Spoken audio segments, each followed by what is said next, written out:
Au départ, j'étais guitariste classique de formation. Donc quand j'ai envisagé la lutherie, je pensais plutôt aux instruments à cordes. Et puis quand je faisais ma petite recherche là, à l'adolescence, je suis tombé sur un facteur d'instruments à vent.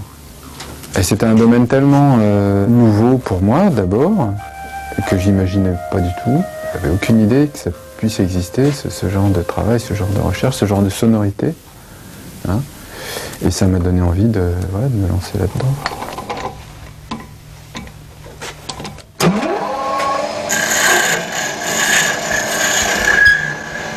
Je suis spécialisé sur la période de Renaissance jusqu'au milieu du XVIIIe siècle.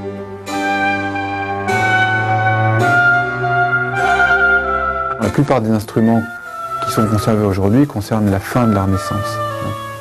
À partir du milieu du XVIIe siècle, on a une évolution qui est là vraiment notable dans la conception, la facture des instruments, à commencer par les flûtes, mais aussi les hautbois, les bassons, les clarinettes, tout ça, ça a énormément évolué. On peut dire que les instruments de l'orchestre symphonique moderne, ils sont directement issus de cette période-là, quoi.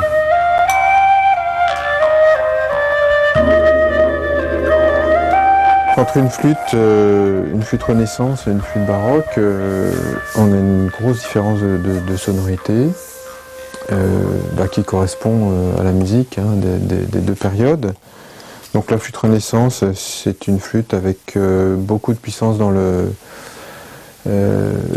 fondamental et puis un timbre plus droit, plus ouvert, je dirais.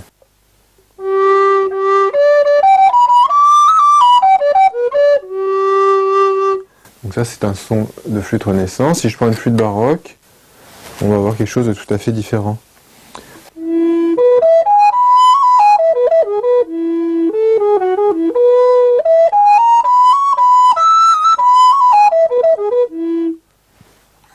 C'est un travail de chercheur déjà au départ. Hein. C'est vraiment un travail de chercheur parce que, ne serait-ce que pour une restauration, quand vous avez un instrument du XVIe ou du XVIIe, XVIIIe siècle, vous n'avez pas droit à l'erreur. Hein, c'est vraiment zéro erreur. Dans les techniques, il faut rester dans le réversible au maximum. S'il n'y a pas de source physique concrète, il faut aller dans l'iconographie, dans les traités, dans tout ça. Et puis pour la reconstitution, c'est pareil, selon ce que veulent les musiciens, il n'y a pas forcément l'instrument qui correspond à leurs besoins, parce qu'il a disparu ou parce qu'il est en trop mauvais état.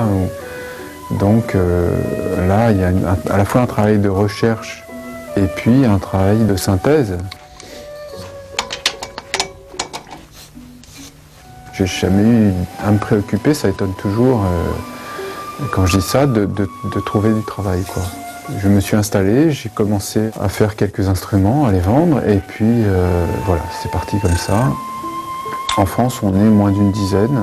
Donc, sur certains instruments sur lesquels j'ai une expertise un peu particulière, là j'ai un débouché mondial, quoi. Je vends partout, jusqu'au Japon, en Amérique du Nord, quoi. Enfin mondial, dans tous les pays où on s'intéresse à la musique ancienne.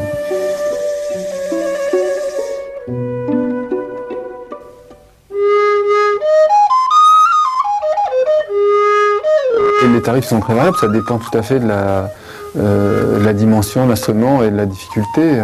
Donc ça va de quelques centaines d'euros, 300 ou 400 euros, jusqu'à 2500, 3000 euros. Alors il m'est arrivé aussi de faire des facsimilés, des reconstitutions d'instruments historiques extrêmement élaborés et décorés, où ça peut monter encore beaucoup plus, quoi.